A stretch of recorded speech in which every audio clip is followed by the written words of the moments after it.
ನಿಮ್ಮ ಮನೆಯ toilet room clean ಆಗಲು ಈ ಒಂದು ಸೀಕ್ರೆಟ್ ಟಿಪ್ಸ್ ಗೊತ್ತಿದ್ದರೆ ಸಾಕು.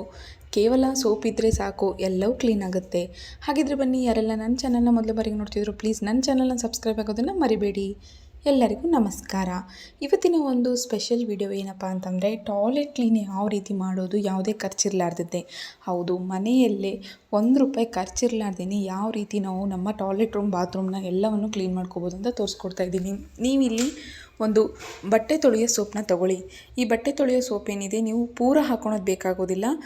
ಇಷ್ಟು ಸಾಕು. ಇದಿಷ್ಟೇ ನೀವು ನಿಮ್ಮ ಒಂದು ಪೂರ ಟಾಯ್ಲೆಟ್ ರೂಮ್ನ ಕ್ಲೀನಾಗಿ ತೊಳ್ಕೊಬೋದು. ಅಷ್ಟು ಸುಲಭವಾಗಿ ನಿಮ್ಮ ಟಾಯ್ಲೆಟ್ ರೂಮ್ ಕ್ಲೀನ್ ಆಗುತ್ತೆ ಜಸ್ಟ್ ಒಂದು ಸೋಪಿನಿಂದ. ನಾನಿಲ್ಲಿ ರಿನ್ ಸೋಪ್ನ ತೊಗೊಂಡಿದ್ದೀನಿ. ರಿನ್ ಸೋಪ್ನ ಒಂದು ಚಾಕುವಿನ ಹೆಲ್ಪಿನಿಂದ ಸಣ್ಣದಾಗಿ ತುರ್ಕೊತಾ ಇದ್ದೀನಿ. ತುರಿದಿಟ್ಕೊಂಡ್ರೆ ಸಾಕು, ಇಷ್ಟೇ ಸಾಕು, ಜಾಸ್ತಿ ಬೇಕಾಗೋದಿಲ್ಲ. ಜಸ್ಟ್ ನೋಡ್ತಿದ್ದೀರಲ್ಲ, ಈ ರೀತಿ ಸಣ್ಣದಾಗಿ ತುರಿದಿಟ್ಕೊಂಡ್ಮೇಲೆ ಇದಕ್ಕೆ ನಾವು ನೆಕ್ಸ್ಟ್ ಬಂದುಬಿಟ್ಟು ಮನೆಯಲ್ಲೇ ಯೂಸ್ ಮಾಡುವಂಥ ನ್ಯಾಪ್ತುಲಿಯನ್ ಬಾಲ್ ಏನಿದೆ, ಸೊ ಇದಕ್ಕೆ ನಾವು ಕನ್ನಡದಲ್ಲಿ ನುಸಿ ಮದ್ದು ಅಂತ ಕೂಡ ಕರಿತೀವಿ. ಆಮೇಲೆ ಉತ್ತರ ಕರ್ನಾಟಕ ಕಡೆ ಎಲ್ಲ ಡಾಂಬರ್ ಗುಳಿಗೆ ಈ ರೀತಿ ಎಕ್ಸೆಟ್ರಾ ಈ ರೀತಿ ಕರೀತಾರೆ. ಸೊ ಇಲ್ಲಿ ನುಸಿ ಮದ್ದು ಕಲರ್ನಲ್ಲಿ ಕೂಡ ಸಿಗುತ್ತೆ. ಸೊ ನೀವು ಕೂಡ ಯಾವ್ದು ಬೇಕಾದ ಅನಿಸುತ್ತೋ ಆ ರೀತಿ ತೊಗೊಳ್ಳಿ. ಒಂದು ವೈಟ್ ಕಲರ್ನಾಗ ಬರುತ್ತೆ, ಅದನ್ನಾದರೂ ತೊಗೋಬೋದು, ಅಥವಾ ಕಲರ್ನಲ್ಲಿರುವಂಥದ್ದು ತೊಗೋಬೋದು.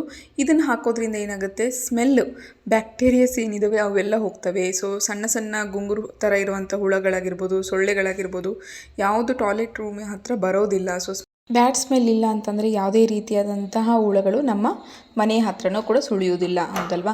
ಸೊ ಈಗ ನೋಡಿ, ನುಸಿ ಮದ್ದನ್ನು ಚೆನ್ನಾಗಿ ಕುಟ್ಟಿ ಪುಡಿ ಮಾಡ್ಕೊಳ್ಳಿ. ಸೊ ಇದನ್ನು ಸಣ್ಣದಾಗಿ ಕುಟ್ಟಿ ಪುಡಿ ಮಾಡ್ಕೊಂಡ್ಮೇಲೆ ಈ ಸೋಪ್ ಏನಿದೆಲ್ಲ ತುರಿದಿಟ್ಕೊಂಡಿರುವಂಥ ಸೋಪಿಗೆ ನುಸಿ ಮದ್ದು ಏನಿದೆ ಅದನ್ನು ಹಾಕ್ತಾಯಿದ್ದೀನಿ, ನ್ಯಾಪ್ತೋಲಿಯನ್ ಬಾಲ್. ಸೊ ನೆಕ್ಸ್ಟ್ ಬಂದುಬಿಟ್ಟು ಇದಕ್ಕೆ ಮೇನ್ ಇಂಗ್ರೀಡಿಯೆಂಟ್ ಬಂದುಬಿಟ್ಟು ಮನೆಯಲ್ಲಿ ಯೂಸ್ ಮಾಡುವಂಥ ಸೋಡಾ ಪುಡಿ. ಸೊ ತಿನ್ನುವ ಸೋಡಾ ಪುಡಿ ಅಂತಲೂ ಹೇಳ್ತೀವಲ್ವ, ಸೊ ಅಡುಗೆಗೆ ಹಾಕ್ತೀವಲ್ವ, ಅಡುಗೆ ಸೋಡಾ ಪುಡಿ, ಇದನ್ನು ಸ್ವಲ್ಪ ಕ್ವಾಂಟಿಟಿ ಜಾಸ್ತಿ ಹಾಕ್ಕೊಳ್ಳಿ. ನಿಮ್ಮ ಮನೆಯಲ್ಲಿ ಹಳದಿ ಹೆಚ್ಚಾಗಿದ್ದರೆ, ಟಾಯ್ಲೆಟ್ ರೂಮ್ನಲ್ಲಿ ಹಳದಿ ಕಟ್ಟಿಬಿಟ್ಟಿದೆ, ಕರೆ ಕಟ್ಟಿರುವಂಥ ಹಳದಿ ಇತ್ತಂದರೆ ಸ್ವಲ್ಪ 2-3 ಜಾಸ್ತಿ ಹಾಕ್ಕೊಳ್ಳಿ ಸ್ಪೂನು. ನಾನು ಇಲ್ಲಿ 2 ಸ್ಪೂನ್ ಆಗುವಷ್ಟು ಸೋಡಾ ಪುಡಿನ ತೊಗೊಂಡಿದ್ದೀನಿ. ಸೊ ನೆಕ್ಸ್ಟ್ ಇದಕ್ಕೆ ಕುದಿಯುವ ಕತ ಅಂತ ಕುದಿಯುವ ನೀರನ್ನು ಹಾಕ್ಕೋಬೇಕಾಗುತ್ತೆ.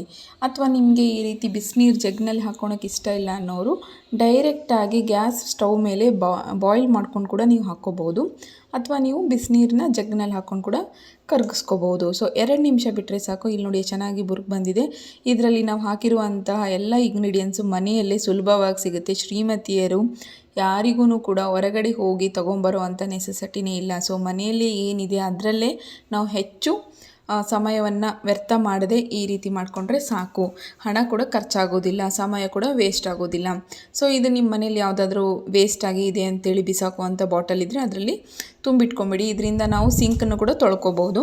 ಸೊ ನಾನಿಲ್ಲಿ ನೋಡ್ತಾ ಇದ್ರಲ್ಲ, ನಾನು ಅರ್ಧಕ್ಕೆ ತೆಗೆದುಬಿಟ್ಟು ಇನ್ನು ಉಳಿದಿದ್ದೇನಿದೆ ಅದನ್ನು ಪೂರ ಟಾಯ್ಲೆಟ್ ರೂಮ್ನಲ್ಲಿ ಹಾಕ್ತಾಯಿದ್ದೀನಿ. ಈ ರೀತಿ ಟಾಯ್ಲೆಟ್ ರೂಮ್ನಲ್ಲಿ ಹಾಕಿಬಿಟ್ಟು ಕೇವಲ 5 ನಿಮಿಷ ಹಾಗೆ ಬಿಟ್ಬಿಡಿ. 5 ನಿಮಿಷ ಬಿಟ್ಟರೆ ಸಾಕು. ಕರೆ ಕಟ್ಟಿರುವಂಥ ಪಾಚಿಗೆಟ್ಟಿರುವಂತಹ ಒಂದು 30 ವರ್ಷದಿದ್ದರೂ ಕೂಡ ಅಷ್ಟೇ ಕ್ರಮೇಣವಾಗಿ ಕಮ್ಮಿ ಆಗುತ್ತಾ ಹೋಗುತ್ತೆ. ಇದನ್ನು ನೀವು 15-20 ದಿವಸ ಮಾಡಿದರೆ ಸಾಕು. ಜಸ್ಟ್ ಈ ರೀತಿ ಮಾಡಿಬಿಟ್ಟು ಸ್ವಲ್ಪ ನೀರು ಹಾಕ್ಬಿಟ್ಟು ಬ್ರಷಿಂದ ಹಲ್ಕ ಅಂದರೆ ಏನೋ ಅಂತಾರೆ, ಸ್ವಲ್ಪ ಜಾಸ್ತಿ ಫೋರ್ಸ್ ಹಾಕಲಾರ್ದೆ ಸ್ಮೂತಾಗಿ ತೊಳ್ಕೊಂಬಿಟ್ರೆ ಸಾಕು. ಜಾಸ್ತಿ ಫೋರ್ಸ್ ಹಾಕೋ ನೆಸೆಸಿಟಿನೇ ಇಲ್ಲ. ಜಸ್ಟ್ ನೋಡ್ತಾ ಇದ್ರಲ್ಲ, 2 ನಿಮಿಷ ಸಾಕು. ಇದು ಜಾಸ್ತಿ ಹೊತ್ತು ಬೇಕಾಗೋದೇ ಇಲ್ಲ, ಕ್ಲೀನೇ ಆಗಿಬಿಡುತ್ತೆ.